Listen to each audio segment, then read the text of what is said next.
శ్రీమహాగణాధిపతయే నమః. ఓం గురుభ్యో నమః. ఓం శ్రీమాత్రే నమః. అరుణాం కరుణాతరంగితాక్షీం ధృతపాశాంకుశపుష్పబాణచాపాం అనిమాదిభిరావృతాం మయూకైః అహమిత్యేవ విభావయే భవానీ. శ్రీమాత్రే నమః. డిసెంబర్ మాస ఫలితాలు. ద్వాదశ లగ్నాల వారికి, లగ్నం తెలియని రాశుల వారికి డిసెంబర్లో అసలు గ్రహస్థితి ఏ విధంగా ఉంది అని చూసుకున్నట్లయితే, ఫస్ట్ ఆఫ్ ఆల్ మనకి రాస్యాధిపతి అయినటువంటి కుజుడు వృశ్చిక రాశిలోని ఉంటూ 7వ తేదీ నుంచి మారుతున్నాడు. అదేవిధంగా రవి కూడా అక్కడే ఉన్నాడు, 16వ తేదీ నుంచి మారుతాడు. అలాగే శుక్రుడు మరియు బుధుడు తులారాశిలో ఉంటూ అదే 7వ తేదీ వృశ్చికంలోకి వస్తున్నాడు. ఇక సింహరాశిలో కేతువు, కుంభరాశిలో రాహువు, మీనంలో శని, గురువు వచ్చేసి చూసుకున్నట్లయితే మిథునంలోకి ఎంటర్ అవుతున్నాడు, వక్రించుకుంటే వెనక్కి వచ్చి. ఈ యొక్క గ్రహస్థితిని అనుసరించి అయితే ఈ 6వ తేదీ ఎంటర్ అవుతున్నాడు ఆయన.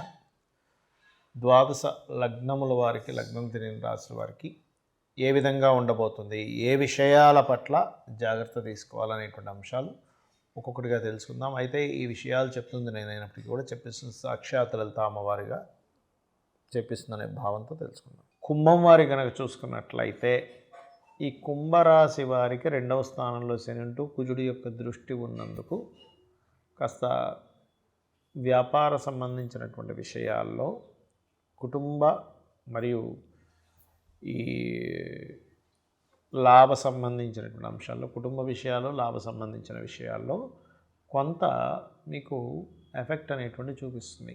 ధన విషయంలో, ధన లాభము, కుటుంబంలో మనం చూడండి ఒక్కోసారి ఫ్యామిలీ పరంగా, అంటే ఫ్యామిలీ రిలేటెడ్ బిజినెస్లు ఉంటాయి, కొంచెం ఈ మనీ మ్యాటర్స్ విషయంలో అటువంటివి చూపిస్తున్నాయి. అయితే లగ్నంలో రాహు ఉన్నందుకు కొంచెం ఇమాజినేషన్స్, అపోహలు కొంచెం పెరుగుతుంటాయి. ఇటువంటివి తగ్గడానికి ఉదయం నిద్ర లేచిన వెంటనే మీరు దుర్గాదేవిని ఎక్కువగా ఆరాధిస్తూ ఉండండి.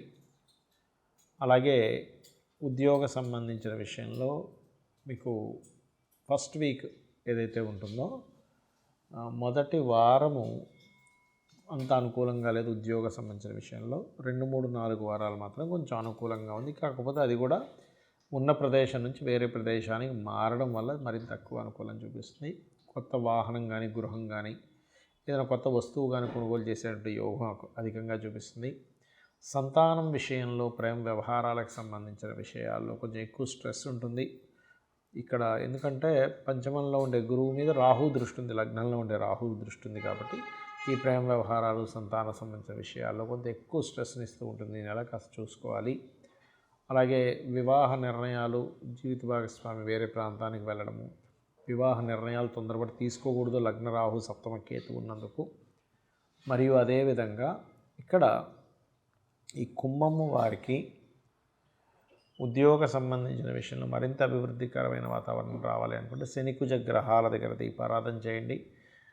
వివాహం ఇప్పటికే లేట్ అయిపోయిందని ఇంకొక సంవత్సరం ఆగాలంటే కష్టం కదా అని అనుకునేటువంటి వారు ఓం కామేశబద్ధ మాంగళ్య సూత్ర శోభిత కందరాయ నమః అనే మంత్రం చేయండి. అన్ని విధాలు బాగుంటుంది.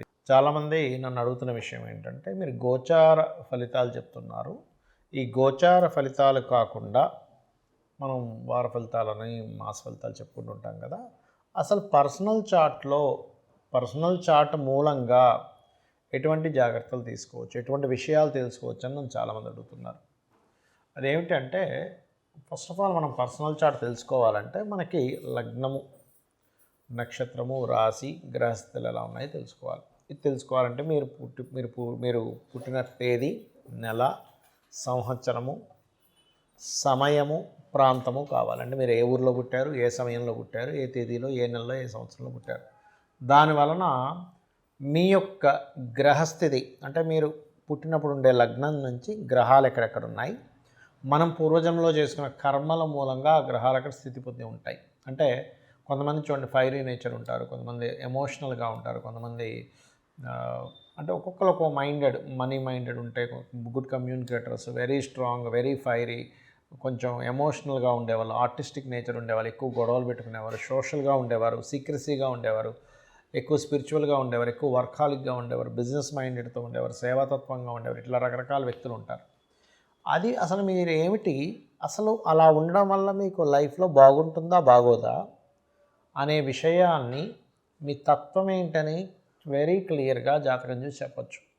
బట్ డేటు, టైము, ప్లేసు ఇవి పర్ఫెక్ట్గా ఉండాలి.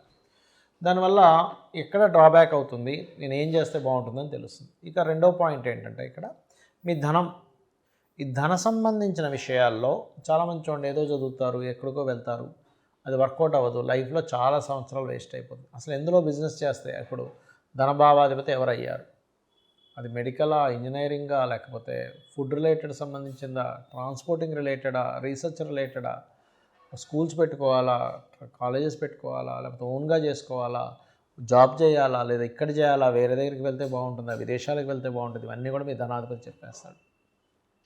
అలాగే సిబ్లింగ్స్తో ఎందుకు గొడవలు అవుతున్నాయి, మీరు ఏదైనా ప్రారంభించేటప్పుడు ఎందుకు ఆ ప్రారంభించేటువంటి అంశం లేట్ అవుతుంది, మీరు ఆ ప్రారంభించేటువంటిది ఏదైతే ఉంటుందో దాన్ని మీరు ఏ దేవతా ఆరాధన చేస్తే మీకు స్టార్టింగ్ ప్రాబ్లం కొంతమందికి ఉంటుంది.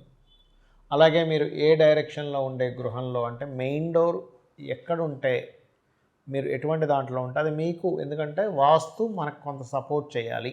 గుర్తుపెట్టుకోండి, జాతకం ఎంత సపోర్ట్ చేస్తుందో వాస్తు మీకు సపోర్ట్ చేసినప్పుడు బాగుంటుంది. కాబట్టి దీనికి ఏంటి, మీరు ఎప్పుడు గృహం తీసుకుంటే మంచిది, ఎలాంటి గృహం తీసుకుంటే మంచిది, ఏ డైరెక్షన్లో ఉంటే మంచిది, అది అసలు మీ పేరు మీద తీసుకోవచ్చా లేదా, మీ జీవిత భాగస్వామి పేరు మీద తీసుకుంటే మంచిదా, లేకపోతే మీ పిల్లల పేర్ల మీద తీసుకుంటే మంచిదా అనేది ఒక లెక్క ఉంటుంది.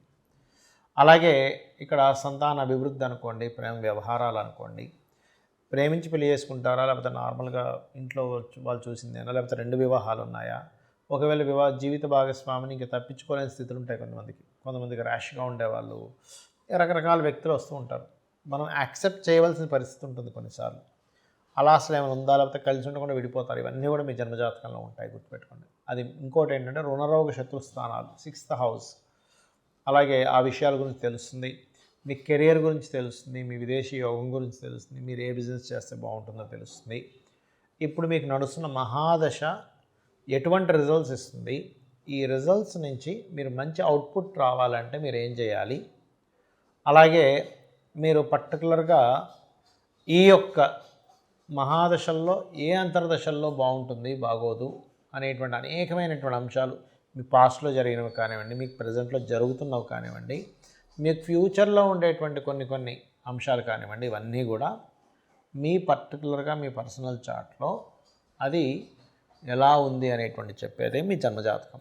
మరి గోచార ఫలితాలు ఎందుకు చెప్పుకుంటున్నాం అంటే, మనం పని చేస్తున్నాం, ఒక బిజినెస్ చేస్తున్నాం, మార్కెట్ బాగుంది, బిజినెస్ బాగా సాగుతుంది, మార్కెట్ అంతంత మాత్రంగా ఉంది, అంత గొప్పగా సాగదు కదా. అంటే ఏంటి, ప్రకృతిలో ఉండేటువంటి వాతావరణం కావచ్చు, బయట ఉండేటువంటి మార్కెట్ కావచ్చు, ఇవన్నీ కూడా మీకు పర్టికులర్గా ఏం చూపిస్తాయి అంటే వెరీ క్లియర్లీ మీ జాతక చక్రంలో మీకు ఎంతవరకు సపోర్ట్గా ఉందని చెప్తుంది. అయితే దీంతోపాటు మీరు అసలు ఏ దేవత ఆరాధన చేసుకుంటే వీటన్నిటి నుంచి బయటపడతారు. మరి జాతకం లేదండి, అసలు ఏ గోచారం, ఏ లగ్నం, ఏ రాశి కూడా తెలియదు అన్నవారు రెగ్యులర్గా లలితాసహస్రనామాలు చేసుకోండి. అయితే ఇప్పుడు ప్రజెంట్ నడుస్తున్నటువంటి గోచారంలో యాక్సిడెంట్స్ అనుకోండి, విపత్తులు అనుకోండి, రకరకాలు జరుగుతున్నాయి.